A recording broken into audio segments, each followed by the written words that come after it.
Assalamualaikum warahmatullahi wabarakatuh. Perkenalkan, nama saya Muhana Perdana Putra dari kelas RJ24A dengan NIM 24903431104. Di sini saya mewakili kelompok saya, yaitu kelompok 5, ingin menjelaskan atau mempresentasikan proyek tugas kami di mata kuliah pemrograman visual. Jadi di sini kami membuat aplikasi Crunchyroll, replika dari Crunchyroll, tapi tidak berupa streaming app. Jadi kami hanya membuat UI dan database-nya saja. Untuk pembagian job desk-nya, kami membagi UI menjadi beberapa bagian untuk dikerjakan masing-masing dari kami. Contoh, bagian saya mengerjakan bagian profile, bagian simulcast, dan bagian daftar saya. Lalu teman saya mengerjakan bagian beranda dan mengerjakan bagian halaman telusuri. Lalu mereka juga mencari list-list dari anime-animenya gitu, list data dari anime-animenya. Lalu setelah mereka mengerjakan, mereka mengirimkan file zip ke saya, lalu saya merge dan saya integrasikan dengan database-nya. Untuk penggunaan database-nya, saya menggunakan database dari Firebase. Nah, seperti ini. Di sini terlihat masih kosong karena belum saya running aplikasinya. Kita bisa lanjut ke demonya terlebih dahulu.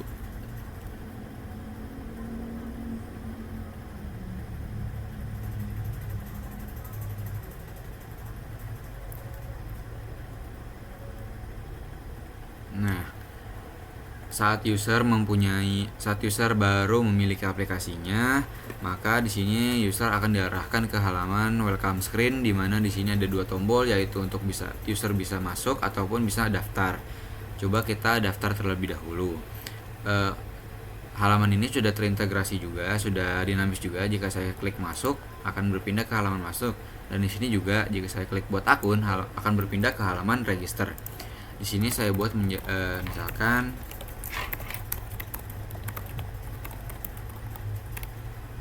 buat akun, lalu di sini masih loading. Nah, oke. Jadi di sini adalah halaman berandanya. Jika dilihat ke bagian profil, akan ada profil utama dengan nama Gmailnya kelompok 5. Oke, kita lihat di bagian database-nya yang awalnya tadi kosong,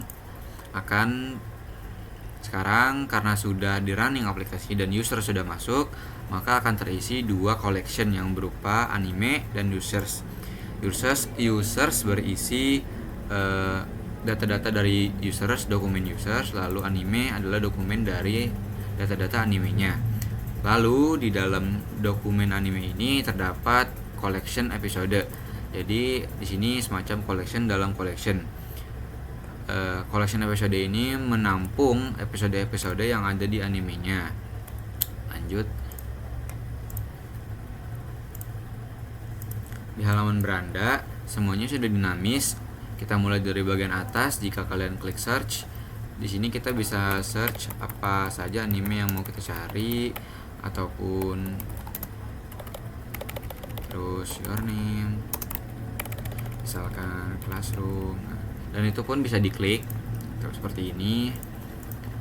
Nah, lalu kita di sini ada carousel untuk halaman berandanya. Di sini carousel untuk anime-animenya. Jika diklik mulai menonton episode 1, maka akan diarahkan ke halaman profile dari animenya.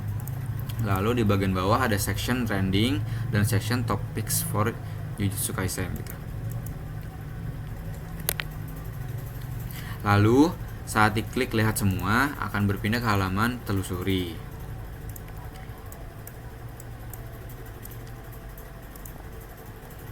Kita lanjut ke halaman daftar saya. Di sini masih kosong karena belum saya buat untuk daftar tontonan, Crunchyroll dan riwayatnya.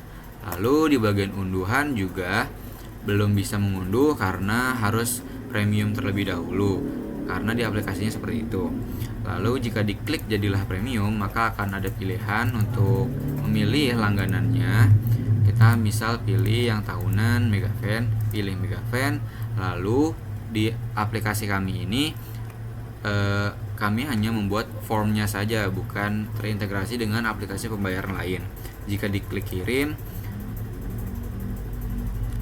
user akan kembali ke awal dan disuruh masuk untuk login lagi, merefresh paket langganannya. Nah, saat diklik kembali, paket keanggotaannya sudah menjadi Megafan seperti yang tadi, dan di bagian unduhannya juga sudah bisa mengunduh gitu. Untuk daftar tontonan, kita misalkan klik jelajahi semua, akan dipindahkan ke halaman telusuri, dan jika kita klik titik 3 di bagian animenya, lalu klik tambahkan ke daftar tontonan, maka akan ada notifikasi dan animenya akan masuk ke daftar tontonan. Lalu kita pindah ke Crunchlist, di mana di sini ada tombol buat daftar baru. Lalu kita misalkan bikin daftar list 1.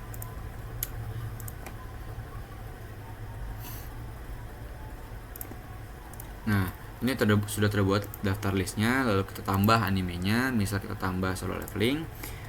Nah, di sini tuh bisa cari judul animenya seperti Tokyo Revengers, ataupun kita cari My Hero. Nah, bisa cari. Kalau tidak mau lewat pencarian search, bisa lewat kategorinya, kategori genre. Lalu di sini sudah tampil anime yang sudah ditambahkan tadi. Jika ingin menambahkan lewat halaman sini pun bisa. Kita klik titik 3 di bagian sini, lalu kita masuk ke ininya, lalu kita ke tambah daftar saya, lalu kita klik list 1 itu, dari sini akan masuk. Nah, seperti itu. Di sini juga bisa ganti nama dan hapus Crunchlist gitu. Kita masuk ke riwayat. Di sini riwayatnya masih kosong karena belum saya tonton episodenya. Bisa kita pilih episode solo leveling episode 11 misal, kita tonton. Nah, set. Nah, pas di riwayat akan ada riwayat tontonan kita. Lalu jika kita menonton lagi, kita download misal, lalu di sini akan ada riwayat downloadannya. Seperti itu. Kita kembali ke database. Di sini awalnya masih 2 collection. Setelah kita refresh, akan bertambah koleksinya menjadi banyak seperti ini. Ada penambahan Crunchlist, downloads, watch history, dan watchlist. Kenapa seperti itu? Karena dari awal Firebase-nya, database itu masih kosong, dan akan muncul atau aktif collection-nya ketika user ada di kondisi tertentu. Misal di awal user login ataupun register, maka collection anime dan collection users akan muncul ataupun akan aktif. Nah, lanjut, jika user di Crunchlist ini, jika user menambahkan animenya ke dalam Crunchlist, maka collection Crunchlist dia akan muncul. Begitupun untuk selanjutnya, seperti downloads, user menambahkan ke downloads, watch history user melihat animenya, dan watchlist user menambahkan ke daftar tontonan. Seperti itu. Dan lanjut ke halaman telusuri. Di sini kita bisa menelusuri semua animenya.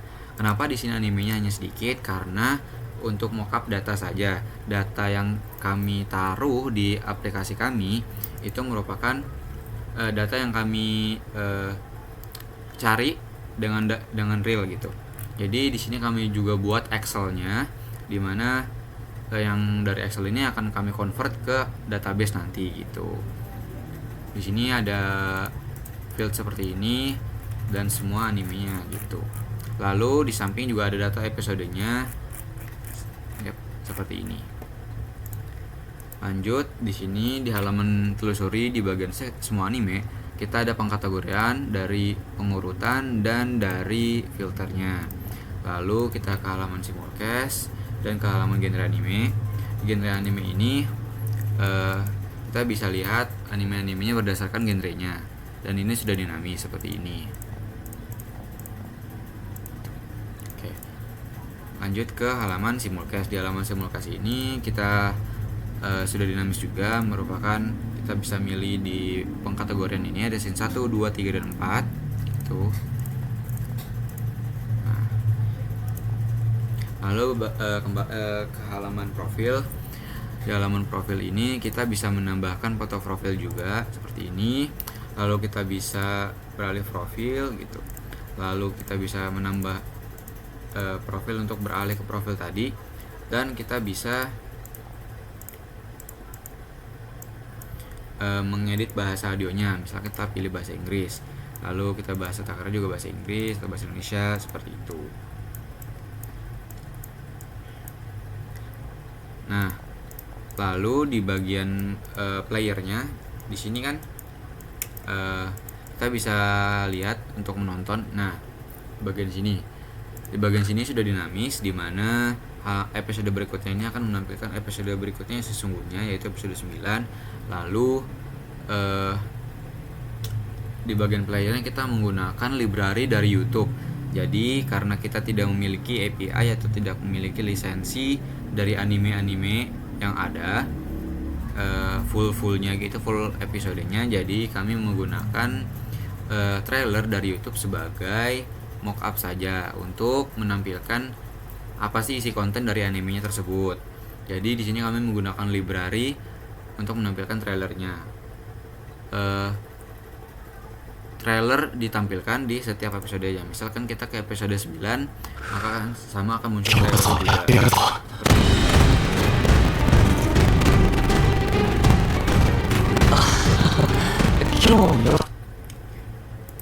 Kurang lebih seperti itu. Di bagian sini ada codingannya.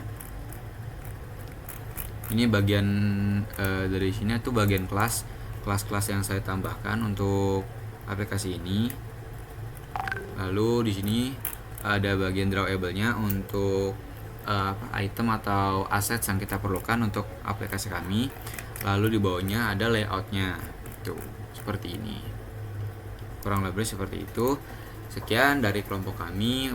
Terima kasih sudah mendengarkan. Wassalamualaikum warahmatullahi wabarakatuh.